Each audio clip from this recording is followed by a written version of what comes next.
Hello friends, তোমাদেরও যদি এরকম টপ ফ্যান ব্যাস তোমাদের নোটিফিকেশান আসে তাহলে এগুলো তোমাদের কি কাজে লাগবে, এগুলোতে তোমরা কি করবে। অনেকেরই প্রশ্ন থাকে যে দিদিভাই তুমি আমাকে টপ ফ্যান পাঠিয়েছো, আমি তোমার টপ ফ্যান ব্যাচ পেয়েছি, তুমি পাঠিয়েছো। এটা নয়, আমি কিন্তু কাউকে পাঠাই না।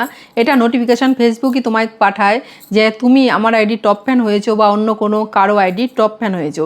এবার এই টপ ফ্যান ব্যাচগুলো কি কাজ করে সেটা আজকে আমি তোমাদের এই ভিডিওতে বোঝাবো যে কোনো আইডি টপ ফ্যান হলে তোমাদের কি সুবিধা, টপ ফ্যান কোথা থেকে চেক করতে হয়, টপ ফ্যান হলে তোমার কি লাভ হবে, এটা সব এই ভিডিওতে জানতে পারবে। এই টপ ফ্যানের ফেসিলিটি কি চলো তোমাদের আজকে শিখিয়ে দিচ্ছি। এটা হলে তোমাদের কি হবে, আর কোনো আইডি তুমি যদি কন্টিনিউ ভিডিও দেখো তখন তুমি সেই আইডি টপ ফ্যান হয়ে যাবে। এবার যখন তুমি টপ ফ্যান হয়ে যাবে, এই টপ ফ্যান ব্যাস তোমার যখন নোটিফিকেশন যাবে সেটাতে তুমি ক্লিক করবে। ক্লিক করলেই তোমাকে ওখানে দেখাবে যে টপ ফ্যানের ব্যাচে তুমি ওটাকে অ্যাকসেপ্ট করতে, ওটাকে তুমি অ্যাকসেপ্ট করে নেবে। টপ ফ্যান ব্যাচ অ্যাকসেপ্ট করে নিলে সুবিধা তোমাদের যেটা হবে সেটা, তোমরা যদি কোনো আইডিতে কমেন্ট করো সেই আইডিতে তোমাদের যে টপ ফ্যান তুমি হয়েছো সেটা ওপরে টপ ফ্যানের একটা ডায়মন্ড মতো শো করবে।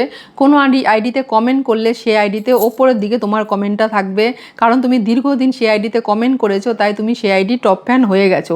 তাই টপ ফ্যান ব্যাচ পাওয়া কিছু কিছু আইডির ক্ষেত্রে অত্যন্ত জরুরি, বিশেষ করে টেকনিক্যাল চ্যানেলে যেসব আইডিতে তোমরা কন্টিনিউ ভিডিও দেখো, কন্টিনিউ ভিডিও দেখলে সেই আইডি টপ ফ্যান হয়ে যায়।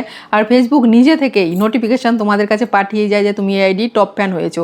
টপ ফ্যান কোথা থেকে হয়েছো চেক করার জন্য তোমাদেরকে আইডির ভেতরে যেতে হবে, গিয়ে যেখানে তোমাদের ফলোয়ার্স আছে সেখানে ক্লিক করলেই ওপর দিকে দেখাবে, ফলোয়ার্সের ওপরে দেখবে দেখাবে টপ ফ্যান। তোমার আইডিতে কতজন টপ ফ্যান হয়েছে সেটা তুমি সেখান থেকে সিলেক্ট করে নিতে পারবে, নিয়ে সেটাকে তোমরা পোস্ট করতে পারবে। কোনো আইডিতে যখন কমেন্ট করবে সেই আইডিতে তোমার কমেন্টের ওপরে একটা ডায়মন্ড মতো লোগো থাকবে, দেখতে অনেকটা বেটার লাগবে। তাই যে আইডির ভিডিও তোমাদের ভালো লাগে সেই আইডিতে অবশ্যই টপ ফ্যান হওয়ার চেষ্টা করবে, যাতে টেকনিক্যাল চ্যানেলে বিশেষ করে যেখান থেকে বন্ধু পাওয়া যায়, যেখান থেকে তুমি অ্যাক্টিভ পার্সেন্ট প্রমাণিত হয় আর বেশি বেশি বন্ধুরা তোমার সাথে জোড়ে, সেই জন্য সেই সব আইডিতে টপ ফ্যান হলে সুবিধা তোমাদের বেশি হবে।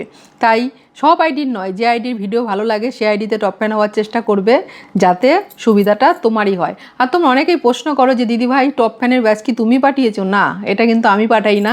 এটা যেহেতু তুমি কন্টিনিউ ফেসবুক থেকে ভিডিও দেখো তাই এটা কিন্তু ফেসবুকই পাঠায়, সেটা মাথায় রাখবে। আমি কিন্তু কিছু পাঠাই না, কারণ তুমি আমার আইডির অ্যাক্টিভ পার্সেন, এটাই প্রমাণিত। কেমন লাগলো ভিডিওটা অবশ্যই কমেন্ট করে জানাবে, আর ভালো লাগলে অন্যকে দেখার সুযোগ করে দেবে।